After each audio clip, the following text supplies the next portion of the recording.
नमस्कार दोस्तों, भारत न्यूजीलैंड के बीच खेले गए दूसरे टेस्ट के तीसरे दिन केवल 156 रनों पर आउट होने के बाद टीम इंडिया ने किया ऐसा तगड़ा पलटवार, न्यूजीलैंड की धज्जियां उड़ाते हुए पलट डाला। मैच का पूरा रुख तो आखिर कैसे? अश्विन के साथ मिलकर वाशिंगटन सुंदर ने दूसरे दिन खोद डाली न्यूजीलैंड की कब्र। आखिर कितने रनों पर कर दिया? भारतीय गेंदबाजों ने न्यूजीलैंड को घुटने टेकने पर मजबूर। कितने रनों का टारगेट मिलने वाला है टीम इंडिया को? इंडिया न्यूजीलैंड के बीच खेले गए दूसरे टेस्ट मैच के दूसरे दिन की दिन दहला देने वाली रोमांचक हाईलाइट का पूरा वीडियो तो हम आपको दिखाएंगे ही, लेकिन उससे पहले यदि आप भी चाहते हैं टीम इंडिया यह टेस्ट मैच जीते तो हमारी इस वीडियो को दिल से एक लाइक और चैनल को सब्सक्राइब करना बिल्कुल भी ना भूले। धन्यवाद दोस्तों। पुणे के मैदान पर शुरू हुए रोमांचक दूसरे टेस्ट मैच के पहले दिन टीम इंडिया ने शुरुआत तो अच्छी की थी। टॉस जीतकर न्यूजीलैंड ने पहले बैटिंग करने का फैसला किया, लेकिन यह उनकी सबसे बड़ी गलती साबित हुई। वाशिंगटन सुंदर ने एक नहीं, दो नहीं, तीन नहीं बल्कि 7 विकेट लेकर पूरी दुनिया को हैरत में डाल दिया। तो अश्विन ने भी 3 विकेट लेकर उनका बखूबी साथ निभाया और इन दोनों ने अकेले ही पूरी की पूरी न्यूजीलैंड को 259 रनों पर ही समेट दिया। हालांकि इस लक्ष्य का पीछा करते हुए कप्तान रोहित बुरी तरीके से फ्लॉप साबित हुए। वह तो खाता भी नहीं खोल पाए थे। हालांकि पहले दिन का खेल खत्म होने तक यशस्वी और गिल ने भारत को संभाल लिया था और टीम इंडिया ने 11 ओवर में 16 रन बना दिए थे। यशस्वी 6 तो गिल 10 रन बनाकर नाबाद थे। अब बारी थी दूसरे दिन न्यूजीलैंड को बताने की कि भारतीय बल्लेबाज भी किसी से कम नहीं है। और दूसरे दिन की शुरुआत न्यूजीलैंड ने मिचेल सेंटनर के साथ की, जहां तीसरे ही गेंद पर सेंटनर ने गिल को अपने जाल में फंसा लिया था। गेंद सीधा उनके पैड पर जाकर लगी। हालांकि अंपायर ने जब आउट नहीं दिया तो न्यूजीलैंड ने रिव्यू लेने का फैसला किया, लेकिन उसका भी उन्हें कुछ खास फायदा नहीं हुआ और गिल को एक जीवन दान सुबह सुबह मिल चुका था। लेकिन न्यूजीलैंड के इरादे साफ थे। स्पिन गेंदबाजों का आक्रमण शुरू हो चुका था, लेकिन यह दोनों खिलाड़ी तो मैदान में टस से मस होने का नाम नहीं ले रहे थे। शुरू में गेंदबाजों को अच्छी खासी मदद मिल रही थी, तभी इन्होंने संभाल कर बैटिंग करना स्टार्ट किया और समझदारी से सिर्फ डिफेंसिव अप्रोच अपनाई। भले ही ज्यादा रन नहीं बन रहे थे, लेकिन यह दोनों कोई भी गलती करने को तैयार नहीं थे। पिच अभी भी गेंदबाजों के मुफीद थी। रन बनाना आसान तो बिल्कुल भी नहीं लग रहा था। गेंद और बल्ले के बीच में कांटे का घमासान देखने को मिल रहा था। अब दोनों खिलाड़ी मैदान में नजरें जमा चुके थे और सेट होने के बाद तो कहां कोई उन्हें रोक सकता है। देखते ही देखते पता भी नहीं चला कि इन दोनों खिलाड़ियों ने तो खूंखार रुख अपनाते हुए न्यूजीलैंड के गेंदबाजों पर हमला बोल दिया। सेंटनर के तो यह दोनों पीछे ही पड़ गए थे। 20वें ओवर में इस बार सेंटनर को मिड विकेट के ऊपर से चौके के बाहर गिल ने मारा और 20 ओवर में टीम इंडिया को 46 रनों तक पहुंचा दिया।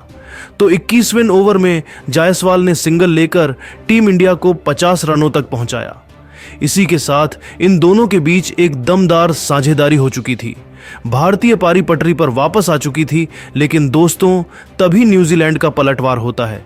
जी हां दोस्तों, इसी ओवर में मिशेल सेंटर ने शुभमन गिल को एलबीडब्ल्यू कर टीम इंडिया को दूसरा सबसे बड़ा झटका दिया था, जहां गिल इस मैच में 2 चौके और 1 छक्के की बदौलत केवल 30 रन बनाकर पेवेलियन लौट गए और इस मैच में भी वह कुछ खास परफॉर्म नहीं कर पाए। उनके आउट होने के बाद किंग कोहली मैदान में मोर्चा संभालने के लिए आए थे, जिनके कंधों पर भारत को एक बहुत बड़े स्कोर तक पहुंचाने की बड़ी जिम्मेदारी थी। लेकिन दोस्तों तभी सेंटनर ने जो किया उसने पूरे हिंदुस्तान में मातम फैला दिया। जी हां, 24वां ओवर लेकर आए। इस गेंदबाज ने इस बार विराट कोहली को क्लीन बोल्ड कर टीम इंडिया की कमर ही तोड़कर रख दी थी, जहां विराट कोहली को पता ही नहीं चला कब गेंद आई और उनके विकेट उखाड़ कर चली गई, जहां विराट केवल 1 रन बनाकर पेवेलियन लौट गए और 56 के स्कोर पर ही भारत के टॉप 3 बल्लेबाज वापस जा चुके थे। उनके आउट होने के बाद मैदान में आए थे ऋषभ पंत और वह तो हमेशा एक ही अंदाज में बल्लेबाजी करते हैं। आते ही इस खिलाड़ी ने सीधा चौका बटोरकर अपना खाता खोला और बता दिया कि उन्हें सिचुएशन से कोई भी फर्क नहीं पड़ता है। 24 ओवर में ही टीम इंडिया ने 60 रन बना लिए थे। अभी भी भारत न्यूजीलैंड के बनाए स्कोर से 199 रन पीछे चल रही थी। टीम इंडिया मुश्किल में थी और दोस्तों, गरीबी में आटा गीला इनके बीच की पार्टनरशिप आगे बढ़ पाती। उससे पहले ही 27वां ओवर लेकर आए ग्लेन फिलिप्स ने सेट बल्लेबाज यशस्वी जायसवाल को डेरी मिचेल के हाथों कैच आउट करवा टीम इंडिया की कमर तोड़कर रख दी थी। जहां यशस्वी भी केवल 30 रन बनाकर पेवेलियन लौट गए और 92 के स्कोर पर भारत ने अपने 4 धुरंधर खो दिए थे। अब मैदान में ऋषभ पंत के साथ सरफराज खान भारत की आखिरी उम्मीद बनकर मौजूद थे। उनके पास मौका था वही चमत्कार करने का जो उन्होंने पिछले मैच में कर दिखाया था। उन्होंने बेहद संभाल कर अपनी टीम को आगे बढ़ाना भी शुरू किया, लेकिन दोस्तों, न्यूजीलैंड के आगे तो भारत की पूरी पारी ताश के पत्तों की तरह बिखर गई। इस बार पार्ट टाइमर ग्लेन फिलिप्स ने ऋषभ पंत को क्लीन बोल्ड कर आधी टीम इंडिया को समेट दिया था। जहां पंत भी केवल 18 रन बना पाए और 31 ओवर में 85 रन ही बने थे और भारत के 5 बल्लेबाज आउट हो गए थे। टीम इंडिया मुसीबत के दलदल में फंस चुकी थी। उनके आउट होने के बाद जडेजा मैदान में आए थे। एक तरफ सरफराज टीम इंडिया के संकट मोचन बनने की भरपूर कोशिश कर रहे थे, लेकिन दोस्तों, आज भारत की किस्मत बेहद खराब थी। जहां 34वां ओवर लेकर आए सेंटनर की गेंद को बाहर करने के चक्कर में सरफराज खान सीधा फील्डर के हाथों में गेंद मार बैठे और उनके रूप में टीम इंडिया को 6वां झटका भी लग चुका था।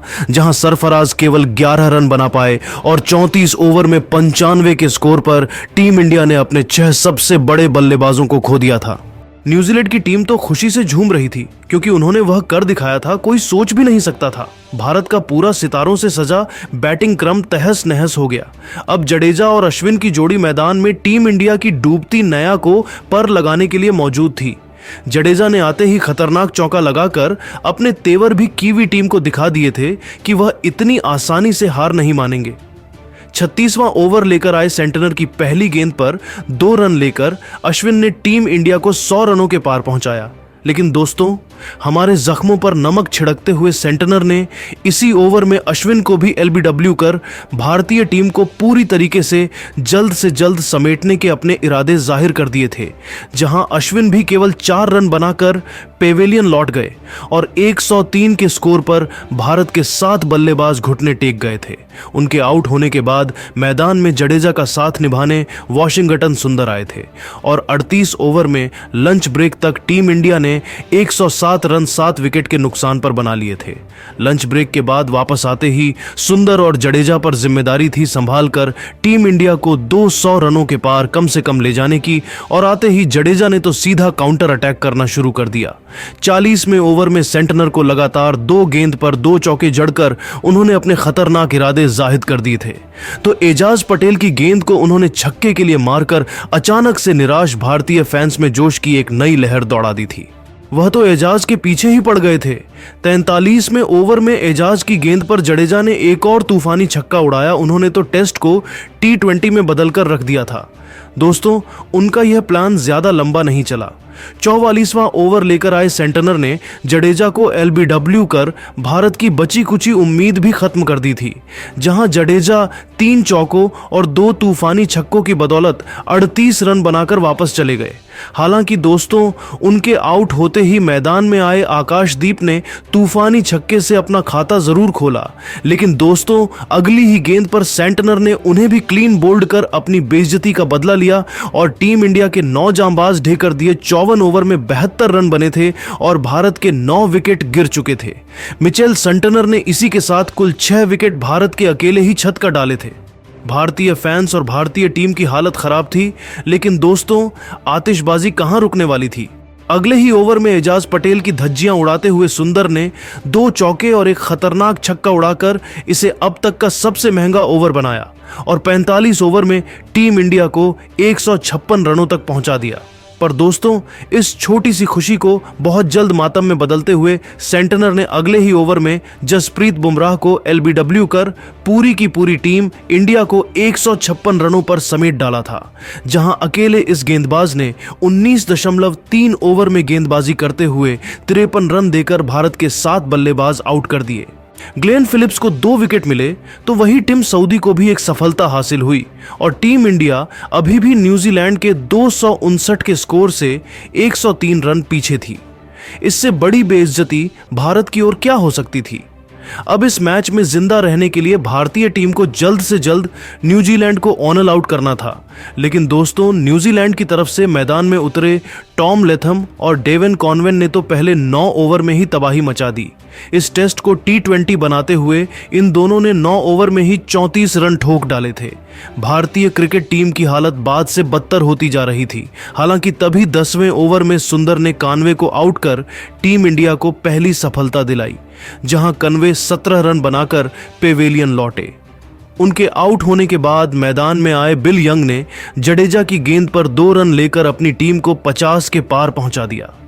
टीम इंडिया धीरे धीरे हर एक रन के साथ मैच से बाहर होती जा रही थी।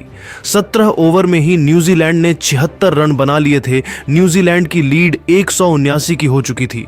रोहित के सभी प्लान फ्लॉप हुए थे। 19वां ओवर लेकर अश्विन ने बिल यंग को LBW का टीम इंडिया को दूसरी सफलता दिलवाई, जहां बिल 23 रन बनाकर वापस गए। उनके आउट होने के बाद मैदान में आए थे रचिन रविंद्र। टी ब्रेक तक 20 ओवर में न्यूजीलैंड ने 85 रन बना लिए थे। उनकी लीड 188 रनों की हो चुकी थी। लेकिन सुंदर का तूफान अभी भी नहीं रुक। सुंदर ने डैरेल मिचेल को जायसवाल के हाथों कैच आउट कराकर पवेलियन का रास्ता दिखाया। मिचेल सिर्फ 18 रन बनाकर आउट हुए। इसके बाद वॉशिंगटन सुंदर ने भारत को सबसे बड़ा विकेट दिलाया। आपको बता दें 44वें ओवर में सुंदर ने लैथम को LBW आउट कर भारतीय टीम की इस मैच में वापसी करा दी और इस मैच को पलट कर रख दिया। लैथम ने अपनी पारी में 66 रन लगाए। हालांकि उन्होंने DRS रिव्यू भी लिया था, लेकिन उसमें भी पाया गया कि वह आउट है। दोस्तों तारीफ करनी होगी वॉशिंगटन सुंदर की, जहां उन्होंने पहली पारी में 7 विकेट लिए तो वहीं दूसरी पारी में फिर से 5 विकेट लेकर इतिहास रच दिया है और लाजवाब कमबैक भारतीय टीम का कराया। लेकिन आप सभी को क्या लगता है इस मैच को कौन सी टीम जीतेगी, भारत या न्यूजीलैंड? और आप सभी सुंदर की गेंदबाजी को 10 में से कितने नंबर देना चाहेंगे कमेंट सेक्शन में जरूर बताइएगा। और इसी तरह की खबरों के लिए हमारे चैनल को सब्सक्राइब करना ना भूले। धन्यवाद।